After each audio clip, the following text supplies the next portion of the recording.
They are absolutely certain of. Right, Certain of I a think victory. we've got Mr. Arshad Azmi. Arshad Azmi साहब नमस्कार. हाँ नमस्कार साहब। हाँ wonderful, we can hear you now.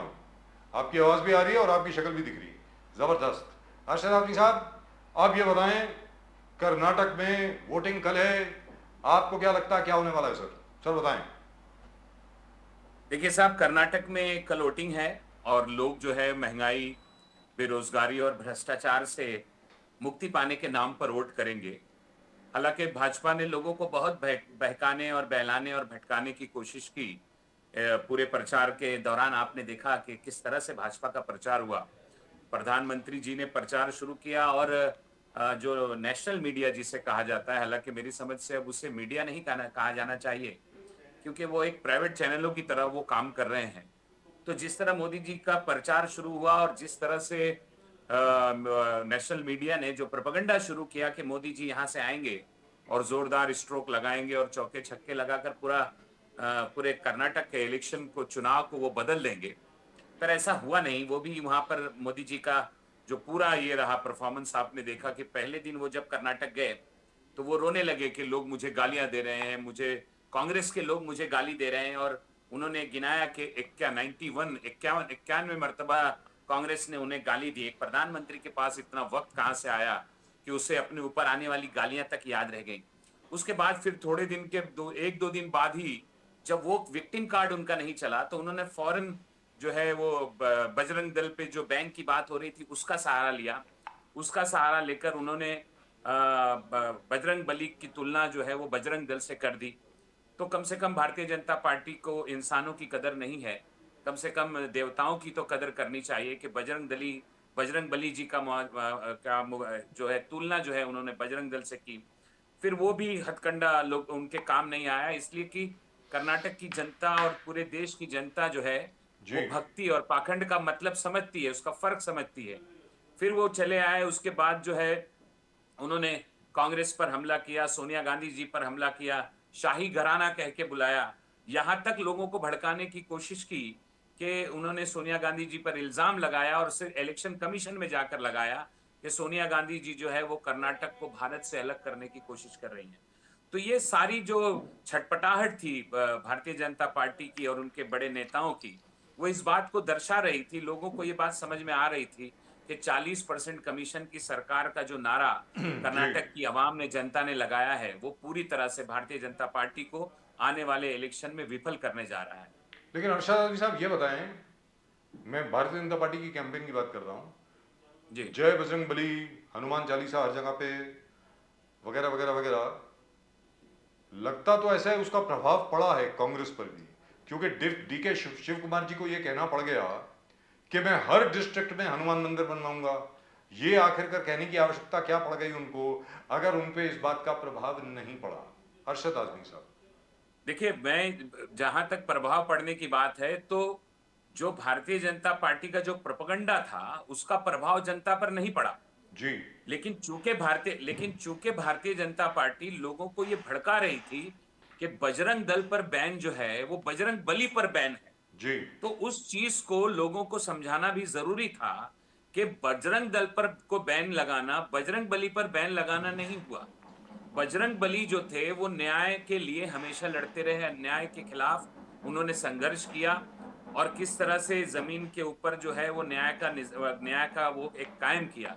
तो बजरंग दल की तुलना उससे नहीं हो सकती। ये बात तो जनता को समझानी पड़ेगी कि कांग्रेस पार्टी जो है वो बजरंग बली के खिलाफ नहीं है, बजरंग बली का विरोध नहीं कर रही है कांग्रेस पार्टी, बल्कि उस बजरंग दल का कर रही है जो कर्नाटक में भी और देश के दूसरे हिस्सों में भी लोगों को परेशान करते हैं, उन्हें मारते हैं, पीटते हैं, फिर चाहे वो उनके सामने आने वाला वो कोई देश का पुलिस का सिपाही सुबोध कुमार ही क्यों ना हो। तो ये चीज समझाने के लिए डीके शिव कुमार जी ने इस तरह की बातें जो है वो आम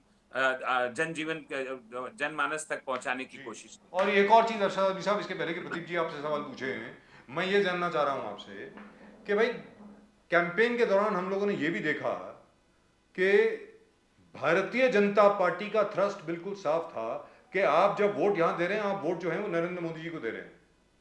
मतलब कर्नाटक में अगर आप वोट डाल रहे हैं तो आप मोदी जी को वोट दे रहे हैं। अब मोदी जी तो मुख्यमंत्री बनने वाले नहीं है, मोदी जी तो प्रधानमंत्री हैं, तो इसका क्या मतलब हुआ? मतलब मेरी जरा समझ के बाहर है ये. Why does the BJP always project all the votes that are going to the BJP are actually going to Mr. Modi? Arshad Azmi साहब. देखिए, ऐसा है कि यहीं से ये बात सिद्ध हो जाती है कि खुद प्रधानमंत्री नरेंद्र मोदी जी को और उनके सेकंड जो वाइस कैप्टन है अमित शाह जी को, ये दो लोगों को अपने अलावा भारतीय जनता पार्टी के किसी भी नेता पर विश्वास नहीं है. तो आप जनता में जाकर ये खुद ही बता दे रहे हैं कि भाई देखो हमारे ही नाम पे वोट दीजिए, क्योंकि यहाँ के जो मुख्यमंत्री है, यहाँ के जो गृह मंत्री है, यहाँ के जो फाइनेंस मिनिस्टर है, वो तमाम के तमाम लोग नाकारा हैं. ये बात वो खुद ही बताकर अपनी ही पार्टी के नेताओं की बेइज्जती करते हैं. और अब ये देखिए, एक बात आप समझ लीजिए कि ये दोनों नेता भी जो हैं, इन्होंने 10 सालों में किया क्या है? सिर्फ झूठ बोला है, लोगों को झूठे वादे दिए, झूठे नारे दिए. वो चीज अब समझ रही है मीडिया द्वारा, जो नोएडा की मीडिया है, वो उस मीडिया द्वारा, जिसे गोदी मीडिया भी कहा जाता है, जो प्रधानमंत्री की इमेज को लार्जर देन लाइफ बनाया गया, वो लार्जर देन लाइफ की इमेज कर्नाटक के अंदर 40% की कमीशन वाली सरकार के सामने उनका वो इमेज ढह गया, जमीन पर गिर गया. आज इसीलिए आप देखिए कि अलग अलग तरह से बहके बयान प्रधानमंत्री ने भी दिए और गृह मंत्री ने भी दिए. ऐसा लग रहा था जैसे कोई लोकल चुनाव चल रहा है और कोई भी एक ऐसे नेता जिन्होंने कभी भाषण नहीं किया और वो स्टेज पर खड़े होकर भाषण करने लगते हैं और अचानक उनकी भावनाएं भड़क जाती है और वो कुछ भी बोल देते हैं. इस तरह का भाषण प्रधानमंत्री जी और गृह मंत्री ने कर्नाटक में किया. तो लोगों को ये बात देखिए समझ में आ रही है. वहां कर्नाटक का जो शासन है, चूंकि खुद प्रधानमंत्री ने देश में बहुत अच्छा शासन नहीं किया, तो फिर अगर कर्नाटक में वो ये बोल रहे हैं कि भाई यहां भी मुझे देख के दीजिए, तो लोगों को लग रहा है कि भाई फिर इनका ही हुकूमत करने का तरीका इतना खराब है, तो इनके और लोग आएंगे तो कहां से होगी. ये सब चीजें अब नकार दी गई हैं कर्नाटक में. और बस कल चुनाव है, इसलिए आज एक आखिरी कोशिश उन्होंने की वो हनुमान चालीसा पढ़ने की. देखिए, हनुमान चालीसा पढ़ना चाहिए, हर धर्म को अपनी आजादी है, हर धर्म को फ्रीडम है उसका, लेकिन वो भक्ति के लिए है या वोट के लिए है. भारतीय जनता पार्टी धर्म का इस्तेमाल सिर्फ चुनावी राजनीति को जीतने के लिए करती है.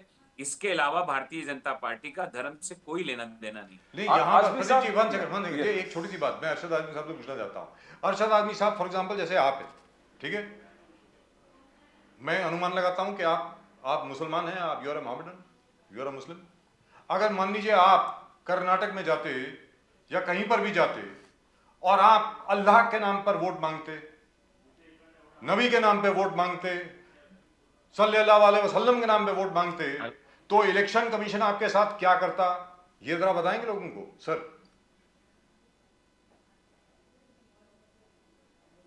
सर आपको आवाज आ रही है? I think we've just lost him. I think we've just lost Mr. Azmi. Hello. Yeah, Mr. Azmi, can you hear me, sir? Hello. जी, अरशद आज़मी साहब आपको आवाज आ रही है? बोलिए बोलिए. जी, अरशद आज़मी साहब आप मेरी आवाज सुन पा रहे हैं? क्योंकि अरशद आज़मी साहब picture is just frozen. Arshad Azmi साहब picture is just frozen. And somebody saying network issue in my ear again and again. I don't know why. I think we'll have Mr. Azmi on again in just a minute. Azmi Saab, I think we should have him on again. Yeah, he can hear you. He can hear you. I think he can hear us. If he can hear us, wonderful. So why can't we see him? Can we see Mr. Azmi, please? I can only hear him. I can't see him. Right? But the picture is still frozen. Azmi Saab,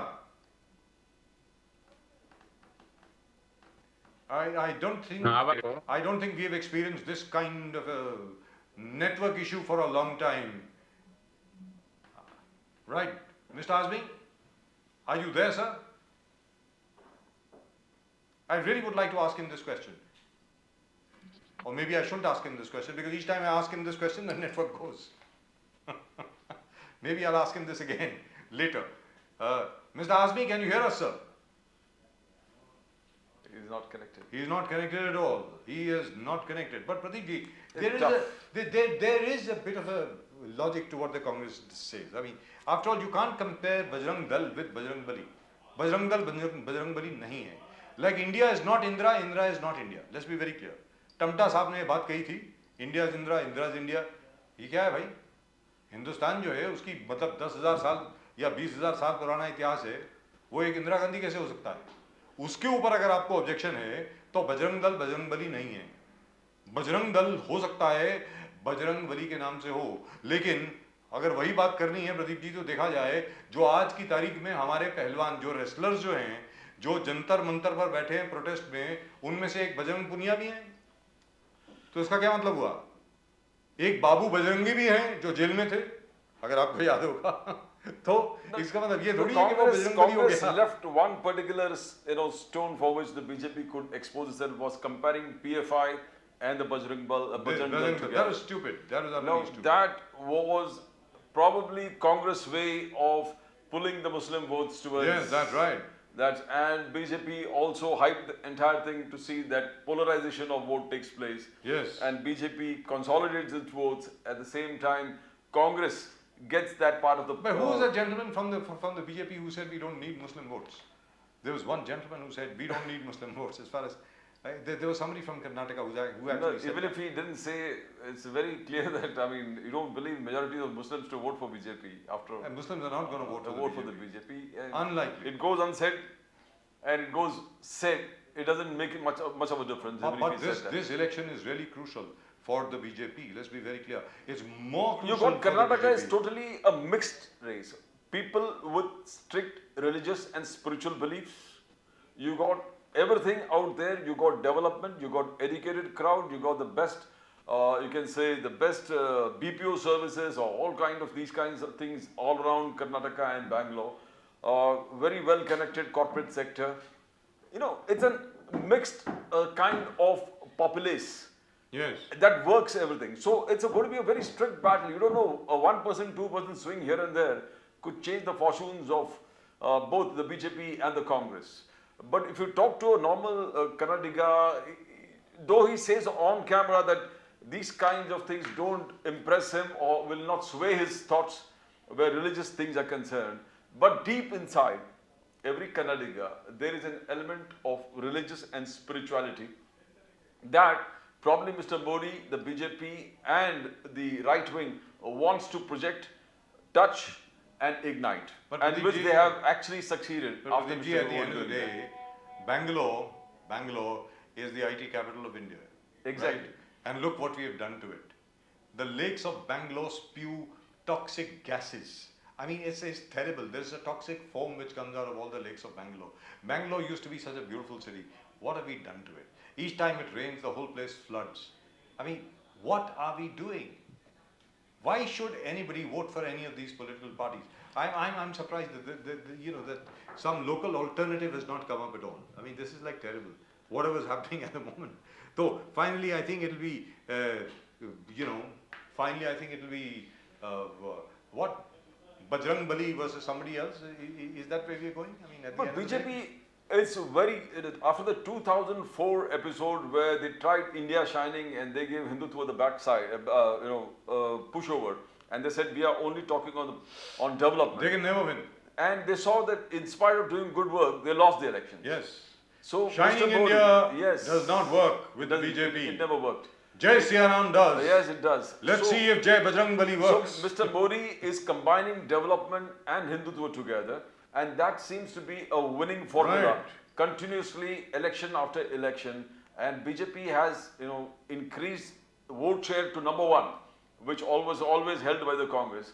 And today, as on today, BJP is #1 party because of its hearted Hindutva. The 4 or 5 issues that BJP is absolutely certain. One is national security. Yes. You talk about national security, you talk about nationalism, Rashtravad, we talk about nationalism, BJP comes in the picture. We talk about appeasement of none, it's another issue that touches the chord of majority of the population of India, BJP ranks there. You talk about development, yes, the Congress will connect it. Right, so yes, finally we Azmi got Saab Mr. hai. Azmi Saab back. Yes, बिल्कुल. Azmi Saab, जी sir. मुझे लग रहा है कोई BJP का आदमी सुन रहा है हमारी बातें हाँ, हाँ, और कुछ नेटवर्क है। में खराबी कर रहा है सर. सीधी सी बात है. सर मैं सवाल आपसे ये पूछ रहा था, अगर आप कर्नाटक में जाकर के अल्लाह के नाम पे वोट मांगते तो इलेक्शन कमीशन आपके साथ क्या करता? सर, इलेक्शन कमीशन देखिए, मैंने आप ये पहले भी कहा था, फिर दोहराता हूं कि इलेक्शन कमीशन पहले भी बहुत छोटी छोटी बातों पर जो है इस तरह की बातों पर एक्शन ले लिया करता था, और वो सही भी है, क्योंकि ये हमारे संविधान में नहीं है कि आप धर्म या मजहब के नाम पर वोट मांगे। ये जी। ये कानून के खिलाफ है। तो अगर कोई दूसरा, हम छोड़िए, कोई दूसरा भी अगर धर्म या उसके नाम पर वोट मांगता तो ये इलेक्शन कमीशन अब तक तो हंगामा मचा चुका होता। जी। लेकिन चूंकि यहाँ प्रधानमंत्री और गृह मंत्री की बात है, और जिस तरह से इलेक्शन कमीशन ने पिछले सालों में अपने काम को किया है, वो सब जगजाहिर है। जिस तरह वो सरकार के पीछे पीछे चलकर काम कर रहा है, याद आती है वो पहले की, जब टीएन शेषन साहब, हालांकि उस वक्त हम लोग राजनीति में बहुत सक्रिय नहीं थे, लेकिन ये पढ़ने को मिलता है कि वो बहुत कड़क कमिश्नर थे, जिन्होंने बहुत सारे कायदे कानून इलेक्शन कमीशन के हिंदुस्तानियों को बताए। तो ये बहुत अफसोस की बात है कि आज का जो इलेक्शन कमीशन है वो एक तमाशाई के सिवा कुछ भी नहीं। और वो प्रधानमंत्री के अनगिनत, जिस तरह से प्रधानमंत्री मन से नारा लगा रहे थे, धार्मिक नारा लगा रहे थे, उससे दो बातें दर्शा रही थी। एक ये कि इस देश का इलेक्शन कमीशन के नाम पर अब कुछ भी नहीं बचा। दूसरा ये कि प्रधानमंत्री जी के पास विकास की बातें करने के लिए, भ्रष्टाचार के खिलाफ बातें करने के लिए कुछ भी नहीं बचा। इसीलिए वो जो है अब इन धार्मिक नारों का और धार्मिक मुद्दों का सहारा ले रहे हैं। प्रदीप जी, आजमी साहब, आप राहुल गांधी जी ने क्लियर कट है 40% कमीशन, सरकार it stuck very well. Then आपने जो स्कीम्स लाए वो जबरदस्त स्कीम्स थे, जो 200 यूनिट इलेक्ट्रिसिटी हर घर को, 2000 रुपया महिलाओं को हर महीने, 10 किलो चावल हर घर बीपीएल को, और 3000 रुपया for graduates and 1500 for diploma holders, unemployment को कंटेन करने के लिए, और most important free travel for women. ये जबरदस्त इश्यूज लेके आप लोगों के बीच में गए। मोदी जी आए, जैसे हम लोग कहा, मोदी जी ने किया जो किया, बजरंगबली को इन्वोक किए, बट अमित शाह ने जो किया, अमित शाह ने जो दो मुद्दे उठाए, यूनिफॉर्म सिविल कोड का और 4% मुस्लिम रिजर्वेशन का, जो उन्होंने कहा कि this is totally unconstitutional, again संविधान के खिलाफ है, रिलीजियस बेस्ड आप नहीं दे सकते रिजर्वेशन। ये सिर्फ कर्नाटका के नहीं है, आने वाले क्या ये ब्यूगल है, आने वाले जनरल इलेक्शन तक ये यूनिफॉर्म सिविल कोड और ये 4% मुस्लिम रिजर्वेशंस लेकर बीजेपी बैटिंग करेगी। कैसे आपको लगता है सर? देखिए, जहां तक बात अमित शाह जी की है, तो अमित शाह की जो शैली है काम करने की, जो बोलने की, वो पूरा देश जानता है। और वो कितने अनुभवी या कितने जानकार हैं देश के तमाम चीजों के, कानून के, संविधान के, ये भी देश जानता है। अमित शाह जी को ये पता ही नहीं कि ये जो 5% जो रिजर्वेशन, मुस्लिम रिजर्वेशन जो रखा गया, ये धार्मिक आधार पर रिजर्वेशन नहीं है। 1979 में मंडल आयोग का गठन हुआ था। जनता पार्टी की सरकार थी देश में।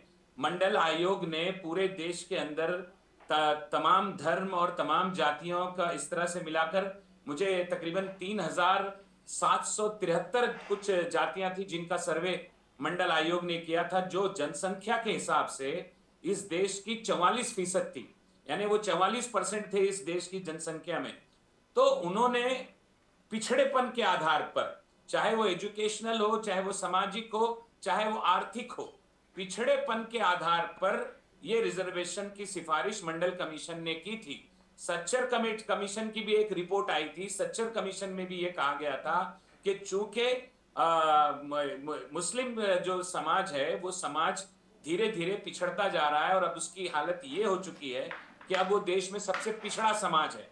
तो मंडल कमीशन की सिफारिश के ऊपर 1990 में ये रिजर्वेशन जो है वो रखा गया। वो रिजर्वेशन रखा गया उनकी आर्थिक स्थिति, सामाजिक स्थिति और एजुकेशनल स्थिति, ये तीनों चीजों को लेकर ये रिजर्वेशन है। ये धर्म के आधार पे नहीं है। अगर धर्म के आधार पे होता तो पूरे मुस्लिम समाज के लिए होता, पर शायद इतनी जानकारी अमित शाह जी को नहीं है, इसलिए वो इसकी बार बार मुखालफत करे। हालांकि वो इसके लिए नहीं मुखालफत कर रहे हैं, बल्कि वो पोलराइज करने की कोशिश कर रहे हैं उन वोटों को जो धार्मिक तौर से भड़काऊ भाषण देके जो वोट आते हैं, उसको अपने करीब लाने के लिए इस तरह का ये बयान दे रहे हैं।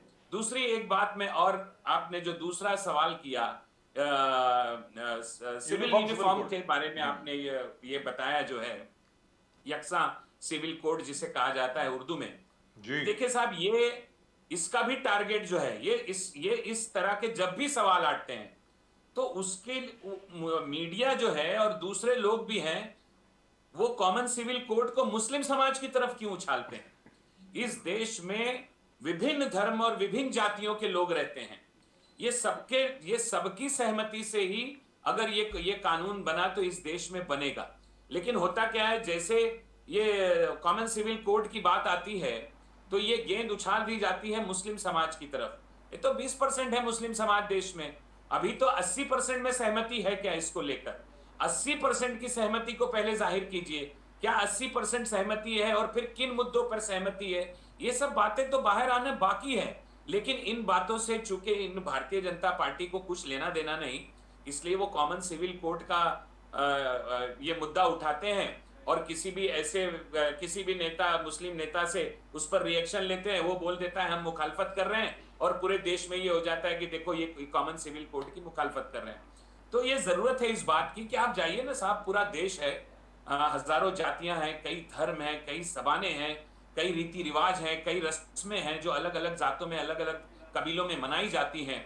तो पहले उन सब को ले आइए। अगर सारे लोग, आप देखिए फिर क्या निकलता है उससे।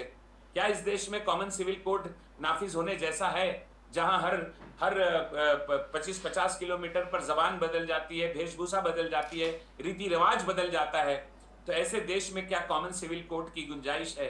ये तो एक बहुत बड़ा सवाल है जो पूरा देश घूमने के और पूरे देशवासियों से पूछने के बाद ही मालूम पड़ेगा। आजमी साहब, जितेंद्र अवार्ड जी ने आज जिस प्रकार से केरला स्टोरी के बारे में उन्होंने कहा कि इनके जो डायरेक्टर्स हैं और जो भी जवाबदार है उनको हैंग करना चाहिए, इनका इनिशियल रिएक्शन था। मगर बीजेपी रूल स्टेट्स में योगी आदित्यनाथ हो गए, वो टैक्स फ्री करने वाली बात कर रहे हैं, महाराष्ट्र में टैक्स फ्री कर। तो ये Kerala story, is it going to impact elections? Because prime minister Modi भी लोगों से बोले कि भाई आप केरला स्टोरी देखिए। तो ये हकीकत आप कुछ समझ रहे हो कि सिर्फ फिल्मी चीज है? कैसे देखते हो आप आजमी साहब? देखिए, केरला स्टोरी जब मैंने, हालांकि ये पूरी फिल्म देखी नहीं पर इसका रिव्यू मैंने सुना है। केरला स्टोरी जब शुरू होती है तो सबसे पहले पर्दे पर आता है कि इस फिल्म की कहानी और इस फिल्म के सभी पात्र काल्पनिक हैं, और फिर उसके बाद वो स्टोरी शुरू होती है।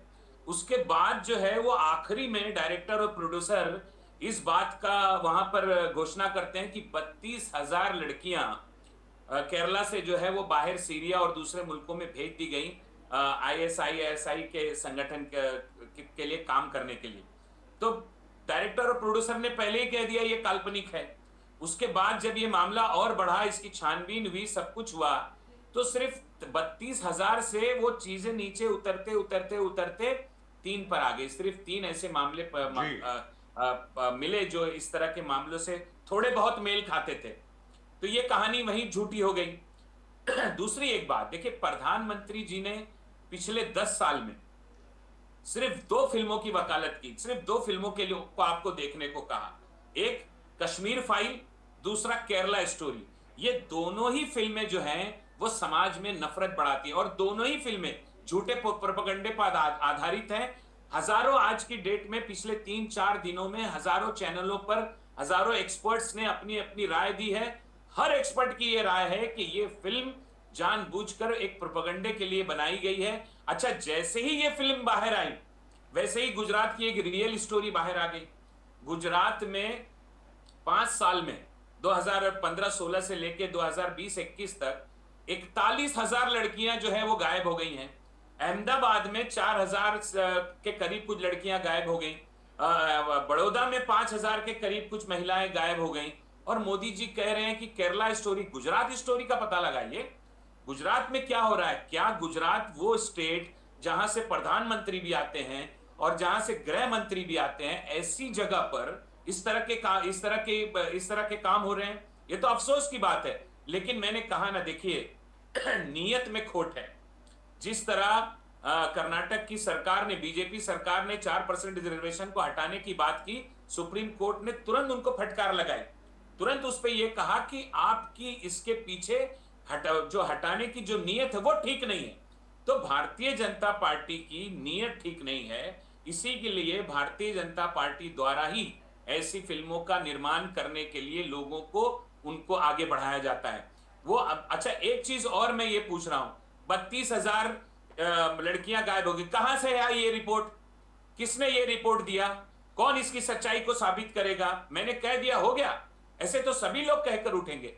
लेकिन गुजरात में 41,000 लड़कियां जो गायब हो गई हैं, ये नेशनल क्राइम ब्यूरो की रिपोर्ट में है, जो गुजरात सरकार ने एक सवाल के जवाब में दिया था। तो उसमें सिर्फ देखिए, ये अफसोस की बात है और ये फिक्र की बात है कि अगर हमारे देश की लड़कियां इस तरह गायब हो रही हैं, तो ये हर भारतीय के लिए सोचने का मकाम है, उसके लिए ये परेशानी की बात है। लेकिन किसी समाज को टारगेट करने के लिए आप एक काल्पनिक फिल्म बनाएंगे और उसका प्रमोशन करेंगे। यहाँ मुंबई शहर में भी एक पूर्व सांसद है किरीट सोमैया जी, उन्होंने भी जो है इसकी फिल्मों को फ्री में बांट दिया टिकटों को। भाई क्या हो गया ऐसा, आप फ्री में बांट रहे हैं? आपको क्यों ऐसा लग रहा है कि इसका टिकट फ्री में जाना चाहिए? सिर्फ इसलिए कि उस फिल्म में जो झूठ दिखाया गया है वो किसी एक समाज को टारगेट करता है। तो वो समाज में जब को टारगेट करके नफरत फैलाता है और उस नफरत का फायदा भारतीय जनता पार्टी लोगों को भड़काट के उठाती है, इसलिए वो टिकट को बांट रहे हैं। ये फिल्में जो हैं ये काल्पनिक हैं और ये मैं तो बोलता हूं इन पे देशद्रोह का मुकदमा कायम होना चाहिए, क्योंकि ये लोग जो समाज में नफरत बांटना, इससे बड़ा क्राइम नहीं हो सकता। लेकिन ये इसका समाज में प्रभाव तो नफरत पड़ेगा। बांट रहे हैं। आजमी साहब, जो आपने अभी बात जी। कही, भले वो कश्मीर फाइल्स हो या वो अभी वो केरला स्टोरी हो, एक आपको लगता है कि एक एंटी माइनॉरिटी या एंटी मुस्लिम एजेंडा लेकर के कोई चल रहा है? मतलब क्या है, मेरी समझ के बाहर है ये, मतलब ये हो क्या रहा है?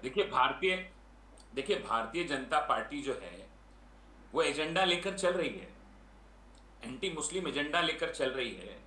अरे साहब, 20% देश में मुस्लिम समाज की आबादी 20% है जी, पर बेरोजगारी तो 100% लोगों में फैली हुई है। महंगाई तो 100% लोगों के लिए है। अगर ये होता कि आप 20% लोग ही बेरोजगार होते, 20% लोगों में ही महंगाई होती, तब तो हम मानते कि आप दूसरे समाज के हितैषी हैं। लेकिन महंगाई, बेरोजगारी, भ्रष्टाचार, ये तो पूरे हिंदुस्तान में फैला हुआ है। अब उससे अपने आप को कैसे बचाना है, कैसे ये दिखाना है कि हम राष्ट्रवादी हैं और हम जो है वो देश के लिए बहुत सोचते और बहुत करते हैं, तो ये झूठ, ये पाखंड जो है ये जनता समझती है। लेकिन फिर भावनाओं में, उनकी भावनाओं को भड़काकर, उनके झूठे प्रोपेगेंडे डालकर उनके दिमाग में गलतफहमियां डालने के लिए Bharatiya Janata party anti Muslim propaganda चलाती है। और आप देखिए ना, बहुत सारी फिल्में और भी बनाई गई जो हिस्टोरिकल फिल्में थी, जो अपना पुराने इतिहास पे आधारित थी। कैसे कैसे झूठ बोला गया उनमें किस तरह से मुस्लिम राजाओं को ही टारगेट करके विलन बता दिया गया।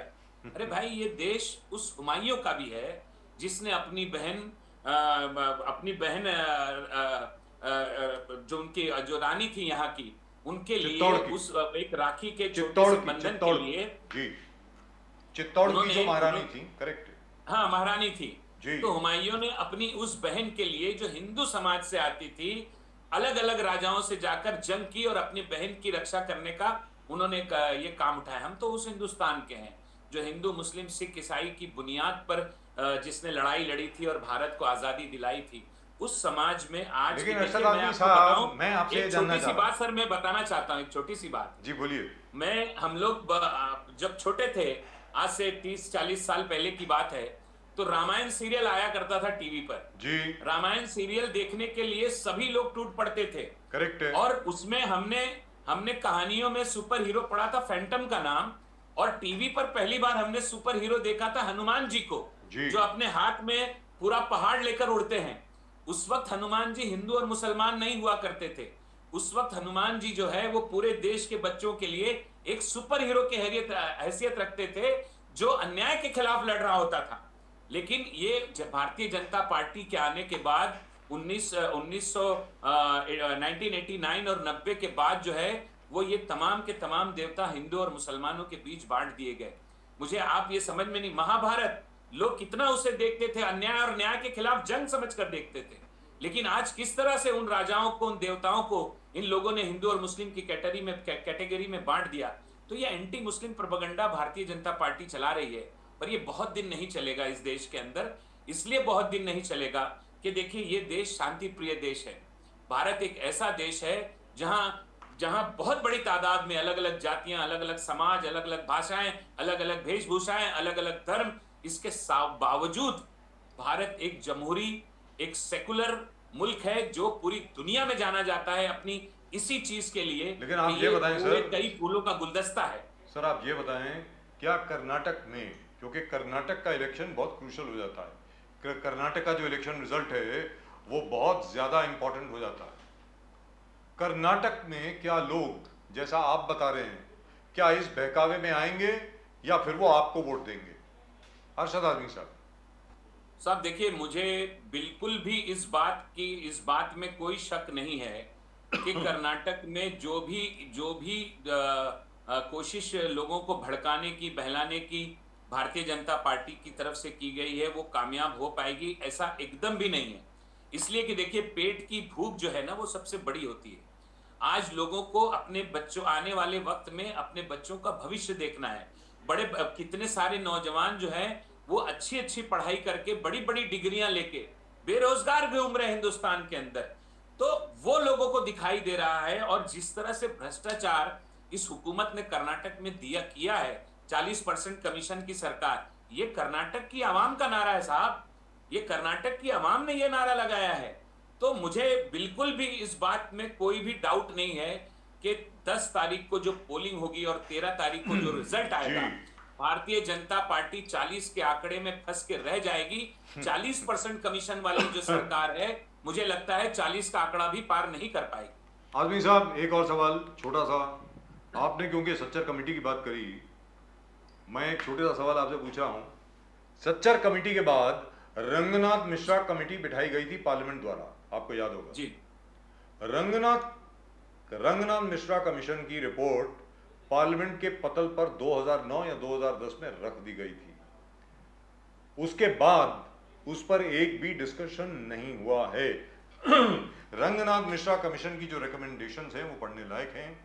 उन्होंने पूरी स्टडी करी based on recommendations of the Sachar committee. Sachar committee की जो रिपोर्ट है उसकी detailed study Ranganath Mishra commission report ने करी है।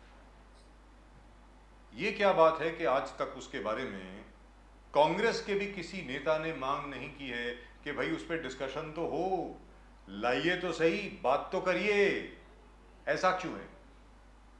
देखिए, मैं जहां तक मेरा ध्यान है और जहां तक मैंने इन चीजों पर अपना वो किया है, तो 2010 के बाद जो है मनमोहन सिंह जी जो थे, इसमें उन्होंने कुछ अलग अलग तरीके के, चूंकि उस वक्त बहुत सारे ऐसे भी मुद्दे थे, न्यूक्लियर का मुद्दा भी चल रहा था उसी टाइम पर।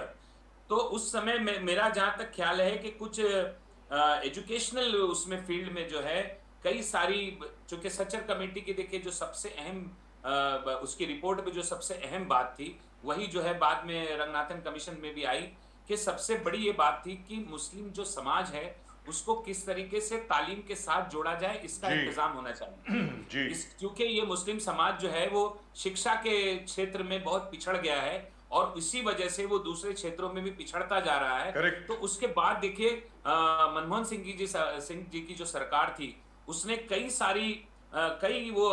ये स्कॉलरशिप्स निकाली मुस्लिम समाज के जो युवा छात्रों के लिए। उसमें कई 2-3 तरह की अलग अलग वो निकाली, उसका डिटेल देने में काफी टाइम लग जाएगा। लेकिन ग्रेजुएट के बाद 25,000, फिर फर्स्ट क्लास से लेके 9 तक 6,000, 8,000, इस तरह की बहुत सारी स्कीमें थी जो वो पढ़ाई के क्षेत्र में जिसकी शुरुआत हुई थी। लेकिन फिर देखिए उसके बाद अचानक देश का माहौल बदला और ये बात भी सच है कि जितनी पाबंदी के साथ और जितनी सख्ती के साथ उस रिपोर्ट पर, उस सिफारिश पर काम करना चाहिए था, ये तो सच है कि उतने मजबूत तरीके से उस पर काम करने की कोशिश नहीं की गई। कोशिश नहीं साहब, एक बार मेंशन भी नहीं किया गया, उसको भूल गए, उसको संसद के पटल पर रख करके सब लोग भूल गए। सीधी बात है, लग ऐसा रहा है। और फिर 2012 के बाद इस देश के हालात भी बदल गए। भ्रष्टाचार का मुद्दा लेकर जो लोग सामने आए और उन्होंने जिस तरीके से पूरे देश में भ्रष्टाचार का हाहाकार मचाया, बाद मोदी में जी, वो आप कुछ पूछना चाह भ्रष्टाचार रहे हैं? जीरो निकला। One नहीं, final मैं question. उसके बाद सरकार भी एक पूछ बदल रहा हूँ, गई। जिस शरद पवार साहब ने जिस प्रकार से पृथ्वीराज चौहान जी पे आलोचना किया है, क्या एमवीए को कुछ इफेक्ट होगा उसका? बिकॉज उन्होंने कहा कि विलासराव देशमुख वाज फंटास्टिक, वो अलायंस को संभाल के चलते थे, सुशील कुमार शिंदे भी बहुत अच्छा था, अशोक चौहान तक भी ठीक था, बट पृथ्वीराज चौहान ने पूरे जो एक समीकरण होता है एमवीए का, एक दूसरे को लेके चलना, उसको डिस्ट्रॉय किया है। तो हाउ डू यू सी ये आलोचना आगे जाके कुछ प्रॉब्लम होगा एमवीए को? पवार साहब ने जिस प्रकार से आलोचना की अपने किताब में। देखिए साहब, आज मैं जो देश के जो हालात हैं, चाहे वो महाराष्ट्र राज्य के भी हालात हों, तो इन हालात में जो व्यक्तिगत तौर पर जो टिप्पणियां होती हैं, उसका मुझे लगता है कि कोई खास तौर से उसके बारे में रिएक्ट करना मेरे को लगता है कुछ ठीक नहीं होगा। ये सारे लोग बहुत अनुभवी नेता हैं, बहुत बड़े नेता हैं, और इन लोगों ने एक बहुत लंबा समय राजनीति में निकाला है। तो मुझे लगता है कि इनको भी लगता होगा कि इस तरह से व्यक्तिगत टिप्पणियों को टिप्पणियां करने से महाविकास अघाड़ी के गठबंधन में कोई फर्क नहीं आएगा।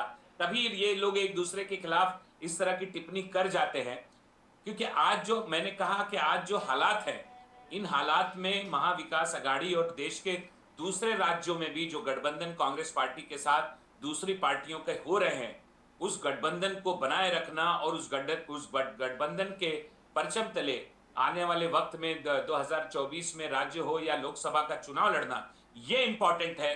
अब वो पिछले वक्तों में किसने क्या कम किया, क्या ज्यादा किया, ये अतीत की बातें हो गई, क्योंकि अब भविष्य को लेकर चलना है। वो भविष्य जो भारतीय जनता पार्टी के हाथ में धुंधला रहा है, वो भविष्य जो भारतीय जनता पार्टी के दबाव में दब रहा है, उस भविष्य को उभारने के लिए तमाम अपोजिशन की पार्टियों को एकजुट होकर अपने व्यक्तिगत मतभेद भुलाकर इस पार्टी का मुकाबला करके इसे हराकर इस देश में दोबारा खुशहाली और बहाली लाने की कोशिश करनी चाहिए। Right, thank you so much, sir. Arvind, Arshad Azmi Saab, thank you so much. Great pleasure talking to you, as always. Really and truly lovely. Couple of times we lost you, but we got you back. And thank you very much. और आपने जो कर्नाटक के बारे में बोला है, 13 तारीख को मैं उम्मीद करता हूँ आप हमारे साथ फिर होंगे, ये जानने के जरूर, लिए कि असल में कांग्रेस को कितनी सीटें मिली। Thank you so much sir. नमस्कार। Thank you sir. Namaskar. Really and truly wonderful talking to Mr. Arshad